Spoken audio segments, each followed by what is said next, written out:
Assalamualaikum warahmatullahi wabarakatuh. Perkenalkan, saya Arfandita.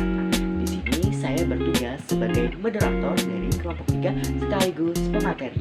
Nah, di sini materi yang akan kita sampaikan yaitu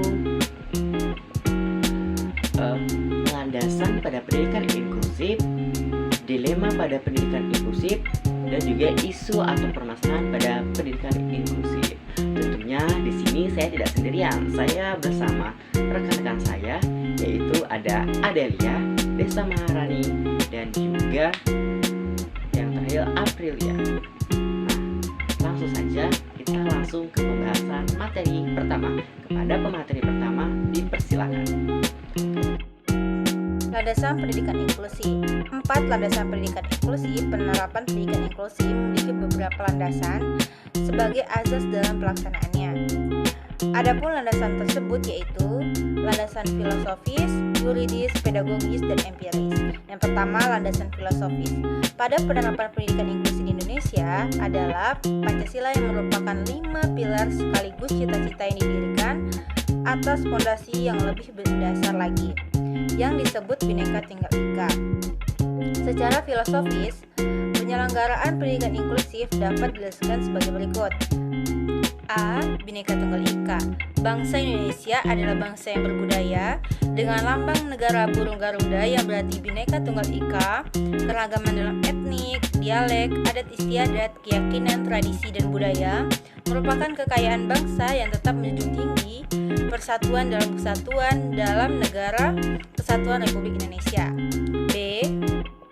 Pandangan agama, khususnya Islam, antara lain ditegaskan bahwa 1. Manusia diciptakan berbeda-beda untuk saling silaturahmi atau inklusif, dan bahwa kemuliaan manusia di sisi Allah adalah ketakwaan. Hal tersebut dinyatakan dalam Al-Quran. Yang kedua, Allah tidak melihat bentuk fisik seorang muslim, namun Allah melihat hati dan perbuatannya. Hal ini dinyatakan dalam salah satu hadis yang diriwayatkan oleh Imam Muslim. C. Pandangan universal. Hak asasi manusia menyatakan bahwa setiap manusia mempunyai hak untuk hidup layak, hak pendidikan, hak kesehatan, dan hak pekerjaan.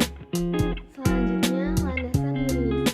Landasan yuris internasional penerapan pendidikan inklusi adalah Deklarasi Salamanca UNESCO 1994 oleh para menteri pendidikan sedunia.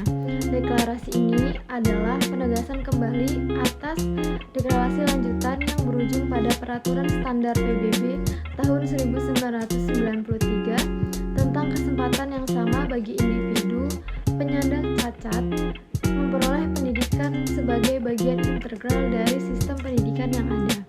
Di Indonesia, penerapan pendidikan inklusif dijamin oleh Undang-Undang Nomor 20 Tahun 2003 tentang Sistem Pendidikan Nasional, yang di dalam penjelasannya menyebutkan bahwa penyelenggaraan pendidikan untuk peserta didik penyandang cacat atau memiliki kecerdasan luar biasa diselenggarakan secara inklusif berupa sekolah khusus. Secara yuridis, pendidikan inklusif dilaksanakan atas UUD, salah satunya Undang-Undang Dasar 1945, Undang-Undang Nomor 4 Tahun 1997 tentang penyandang cacat, dan Undang-Undang Nomor 39 Tahun 1999 tentang hak asasi manusia. Selanjutnya, landasan pedagogis. Landasan pedagogis seperti yang dijelaskan pada pasal 3 UU Nomor 20 Tahun 2003 disebutkan bahwa tujuan pendidikan nasional adalah berkembangnya potensi peserta didik agar menjadi manusia yang beriman dan bertakwa kepada Tuhan Yang Maha Esa, berakhlak mulia, sehat, cakap, kreatif, mandiri, dan menjadi warga negara yang demokratis serta bertanggung jawab. Selanjutnya, landasan empiris. Landasan empiris yang dipakai dalam pelaksanaan pendidikan inklusif yaitu yang pertama, Deklarasi Hak Asasi Manusia tahun 1948, yang kedua, Konvensi Hak Anak tahun 1989, yang ketiga, Konferensi Dunia tentang Pendidikan untuk Semua tahun 1990.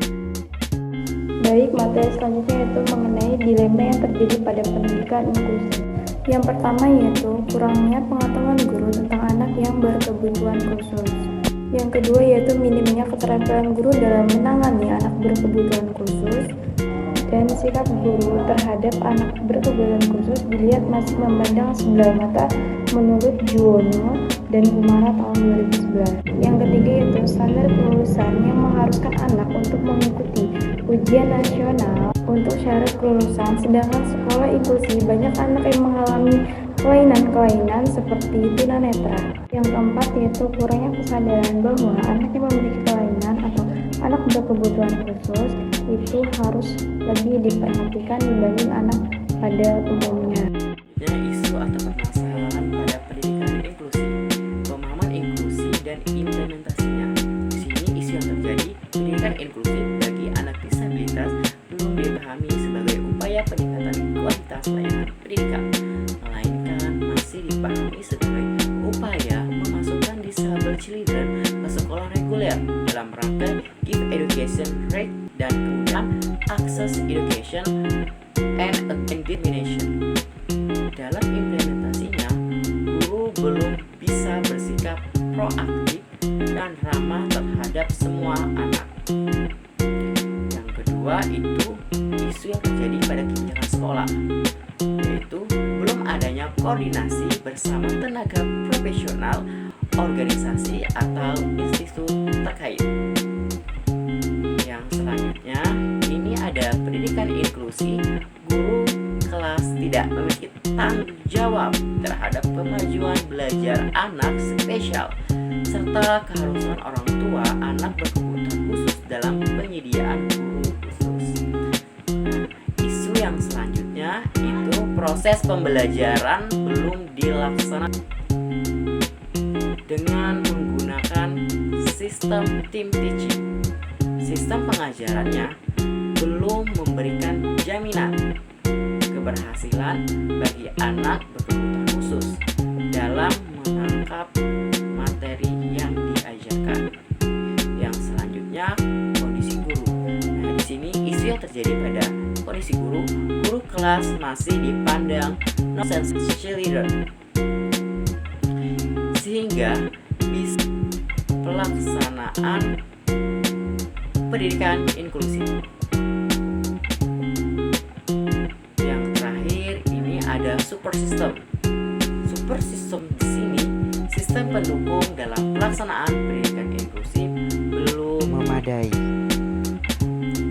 Mungkin ini saja redaksi dari kelompok kami. Kurang dan lebihnya kami mohon maaf. Semoga apa yang kita pelajari hari